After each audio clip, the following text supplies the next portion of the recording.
Olá, pessoal, boa tarde. Estamos reunidos hoje aqui para conversar um pouquinho sobre radiologia, mais especificamente para o concurso da PM, né? Para esse edital aí que a gente está na expectativa de sair.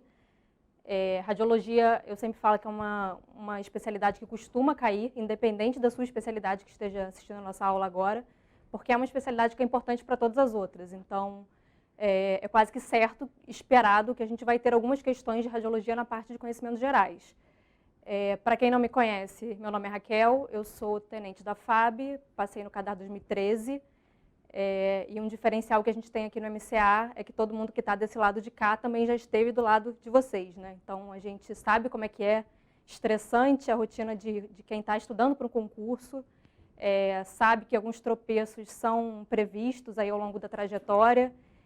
Então, a dica que eu passo para vocês agora é que vocês têm que aproveitar esse tempo, principalmente de quarentena, que está todo mundo preso aí dentro de casa, para estudar, focar mais ainda.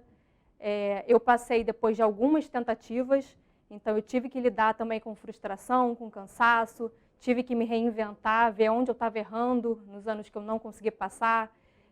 Tudo isso faz parte do processo. Então, eu gosto de contar um pouquinho da minha história para animar vocês também, porque a gente sabe que é difícil, tem momentos que a gente pensa em desistir, que a energia está um pouco mais baixa, mas não desistam. Assim, a gente sabe que vale muito a pena, é muito gratificante quando você consegue passar, e quando você trabalha num lugar que você sabe que tem uma credibilidade boa, que você é valorizado, que você veste a camisa.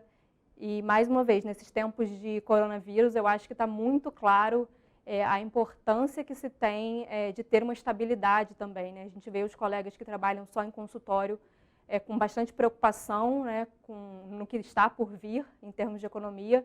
Então, além da maravilha que é trabalhar num lugar onde você tem afinidade, né, com o lugar que você trabalha, a estabilidade, sem dúvida, é um ponto importantíssimo.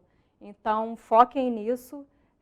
E mantenham aí a dedicação de vocês, porque a vaga de vocês só depende de vocês. E eu tenho certeza que a gente vai ter sucesso. Só depende de vocês. Bom, vamos lá então, para conversar um pouquinho sobre o estágio probatório de adaptação de oficiais do quadro de oficiais de saúde da Polícia Militar do Estado do Rio de Janeiro. Eu me baseei pelo edital de 2010, né, que é o último que a gente tem. A gente está na expectativa de sair esse de 2020. Mas no de 2010 a gente teve então 5 horas de prova, foram 50 questões de múltipla escolha e 5 discursivas da especialidade que você vai fazer a prova, né? Então nós entramos nessa parte das 50 e múltiplas escolhas. Eu usei para fazer a aula de hoje o livro que foi usado no edital de 2010 também, que é o livro do Freitas, é esse livro que eu coloquei aqui para vocês. É um livro um pouco mais antigo, ele é de 2004, então já tem alguns bons anos, para vocês terem ideia. Parte de tomografia Cone-Beam, por exemplo, nem está contida nesse livro, mas é um livro que ainda cai muito, né, em provas, principalmente que cobram conhecimentos gerais, né?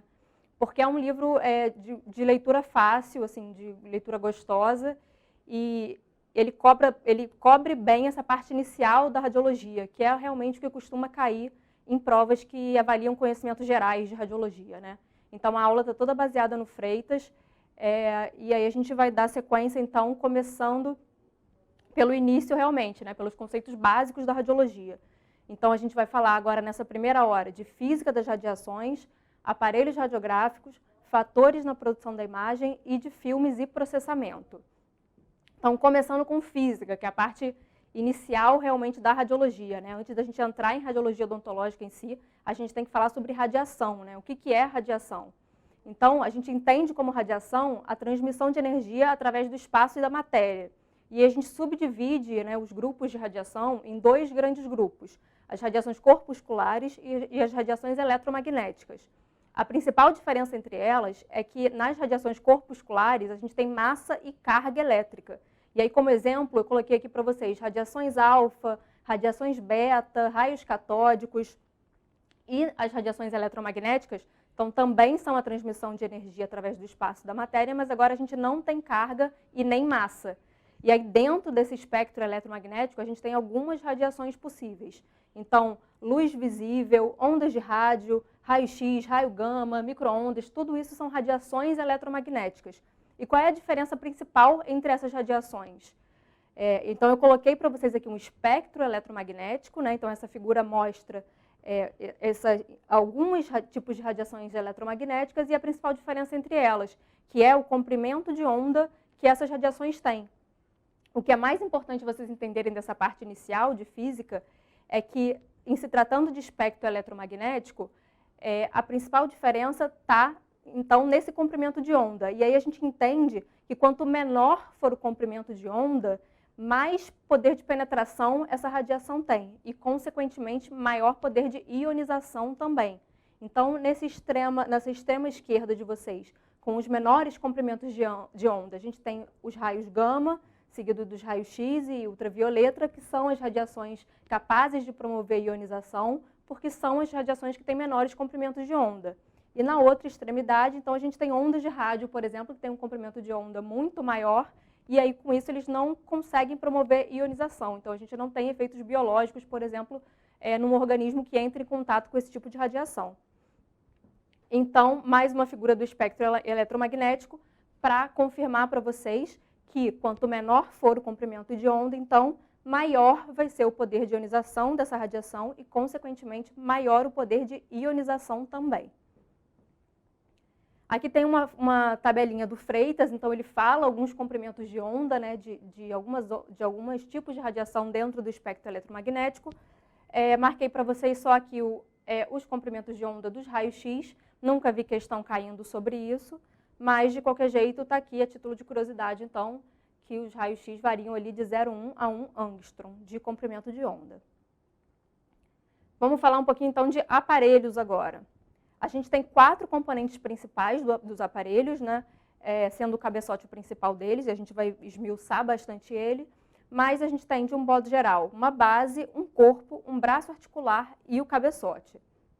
A base é bem simples de entender, ela pode ser fixa ou móvel, né? Então fixa é aquela que geralmente ela é instalada ali na parede do consultório ou no teto, e aí a gente mexe só o braço articular e o cabeçote. E a móvel não, a gente transporta realmente o aparelho por toda a extensão do nosso consultório. Então é um pouco maior, um pouco mais robusto, a gente precisa de um pouco mais espaço. No corpo, a gente tem as partes elétricas gerais do nosso aparelho. Então a gente vai ter um autotransformador, vai ter um estabilizador de corrente, um regulador de voltagem, marcador de tempo, enfim, partes elétricas de um modo geral. O braço articular é aquele que permite que a gente faça a movimentação do nosso cabeçote, né? Então, que a gente posicione o nosso cabeçote na região que vai ser radiografada. A gente tem aparelhos com 2, com 3 articulações, aí quanto mais articulações, mais fácil essa movimentação do cabeçote. E o cabeçote, que é o coração do nosso aparelho, né, que é a parte principal, é nele que a gente vai ter a produção de raio-x, e ele tem alguns subitens, e esses subitens vocês têm que saber, e tem que saber as funções deles também. Então, a gente tem como componentes o goniômetro, transformadores são 2, de alta e de baixa tensão, um óleo e câmara de expansão, filtro adicional de alumínio, colimador de chumbo, cilindro localizador e a ampola de raio-x, onde a gente tem efetivamente a produção do raio-x. Então, vamos ver um pouquinho sobre cada um deles agora. Aqui é só um esquema para vocês verem, então, como seria a estrutura de um cabeçote internamente, né? Então, a gente tem ali a ampola centralizada, a gente tem 2 transformadores, tem as câmaras de expansão na lateral, enfim, a gente vai ver um pouquinho sobre cada uma dessas estruturas. O goniômetro, então, que é a primeira que eu falei para vocês, vai ser o nosso seletor de angulação vertical. A gente sabe que na técnica periapical, principalmente pela bissetriz, né, ou oclusal, enfim, a gente tem que selecionar corretamente angulação vertical e angulação horizontal para a gente ter um resultado radiográfico de qualidade. E quando a gente não está utilizando um posicionador, por exemplo, numa técnica periapical, onde a gente não tem aquela cola, né, do nosso anel guia do posicionador, a gente tem que fazer essa seleção de maneira intuitiva ou usar alguns valores que a gente tem de referência, né, para realizar a técnica. E aí, quando a gente vai usar esses valores, a gente consegue, então, fazer a seleção dessa angulação vertical com auxílio desse goniômetro, né, que a gente seleciona a angulação, então, ali na lateral do nosso cabeçote. O segundo item que a gente vai ver, então, são os transformadores, um de alta e um de baixa tensão. O de baixa tensão, ele está ligado somente no nosso cátodo e ele tem como função principal aquecer o filamento de tungstênio. Na parte de produção de raio-x, a gente vai ver isso com mais detalhes, mas A função principal, então, do nosso transformador de baixa tensão vai ser aquecer o filamento de tungstênio que está contido no catodo. Já o transformador de alta tensão está ligado tanto no catodo quanto no anodo, e a função dele é promover um campo elétrico entre esses dois polos, que é importante para fazer a aceleração dos elétrons que vão ser gerados no catodo. Em relação a óleo e câmara de expansão, a gente tem um óleo preenchendo internamente o nosso cabeçote, porque a gente sabe que o processo de produção de raio-x é muito ineficiente, então a gente tem muita produção de calor. Então é importante que a gente tenha alguma coisa que preencha esse cabeçote e que ajude nesse resfriamento quando a gente tem a produção de raio-x. E quem faz isso é o óleo. Além disso, ele também age como isolante elétrico. E já que a gente tem um óleo revestindo isso que vai ajudar nesse resfriamento da ampola, a gente tem que ter um lugar para que esse óleo que sofra expansão, quando ele entra em contato com o calor, vá, né? Então, essa vai ser a função da câmara de expansão. São aquelas duas estruturas ali nas laterais, indicadas pelas setas. Então, essas estruturas vão receber esse óleo que sofreu a dilatação quando em contato com o calor. Quarta estrutura é o filtro adicional do alumínio. O filtro adicional vai ser aquele filtrozinho ali de alumínio que a gente coloca na saída do cabeçote, e a principal função desse filtro vai ser absorver do nosso feixe de fótons, né, aqueles fótons com baixo poder de penetração, ou seja, aqueles com maior comprimento de onda. Quando a gente tem a produção de raio-x, a gente tem a formação de um feixe que a gente chama que é policromático ou polienergético, ou seja, a gente tem fótons de diversos comprimentos de onda diferentes. E a gente já viu na parte de física que aqueles fótons com maior comprimento de onda são aqueles que têm pouco poder de penetração, né? Então, eles não têm energia suficiente para contribuir com a formação da imagem efetivamente, porque eles não têm energia suficiente para ultrapassar os nossos tecidos e chegar no nosso filme. Então, eles só contribuem para o aumento da dose do paciente, mas não contribuem efetivamente para a formação da imagem. Então, a gente coloca esse filtro ali na saída do cabeçote justamente para filtrar do nosso feixe esses fótons com maior comprimento de onda. E com isso a gente reduz a dose que o paciente vai receber também. E por isso a gente pode chamar esse filtro também de camada semi-redutora, justamente porque ele reduz em até 50% a dose que esse paciente está recebendo quando é exposto à radiação. Então ele é colocado ali na saída do cabeçote, como está indicado na figura, com a seta. E aí na segunda figura a gente tem então a função desse filtro, né? Quando a gente não tem um filtro, a gente tem ali os nossos fótons de diversos comprimentos de onda diferentes chegando no nosso paciente, e na segunda imagem, já com o filtro colocado ali na saída do cabeçote, a gente tem os fótons com maior comprimento de onda sendo filtrados, e efetivamente só chegariam no paciente aqueles fótons com energia suficiente para formar a nossa imagem radiográfica. A gente tem filtrações diferentes em função da quilovoltagem do aparelho que a gente está trabalhando. Isso também já foi questão de prova, não em relação à espessura, mas era uma questão de verdadeiro e falso. E aí a opção falsa falava que todos os aparelhos, independente da quilovoltagem, têm a mesma espessura de filtro adicional, e não é. Então a gente depende da quilovoltagem do nosso aparelho para ter uma espessura de filtro adicional. Colimador, quinta estrutura que a gente vai ver presente no nosso cabeçote. Essa plaquinha de chumbo que a gente coloca na saída do cabeçote, e a função principal dele vai ser delimitar, né, da forma da diâmetro para o nosso feixe de radiação. Com isso a gente limita ali a nossa área de exposição, a gente evita que outros tecidos entrem em contato com a radiação de maneira desnecessária. Ele não excede 6 centímetros, então a gente consegue abranger o nosso filme, que geralmente é 3x4, né, um filme adulto, em toda a sua extensão, e a gente evita que outros tecidos sejam também irradiados. Cilindro localizador. O cilindro vai ter a função, então, de orientar os nossos pontos de incidência, né, nas técnicas intraorais. Antigamente, eles eram cônicos, isso é importante também saber. Hoje, todos são cilíndricos, são abertos na extremidade, porque os cônicos eles interagiam, né, com a radiação e geravam radiação secundária. É muito comum a gente falar até cone, né? O cone localizador, porque antigamente eram cônicos mesmo. Mas hoje os cônicos não são mais permitidos, então todos são cilindros e abertos na extremidade. E geralmente tem 20 ou 40 centímetros de comprimento. Então, está aí uma figura para vocês verem dos cilindros e do cônico, que antigamente era muito utilizado.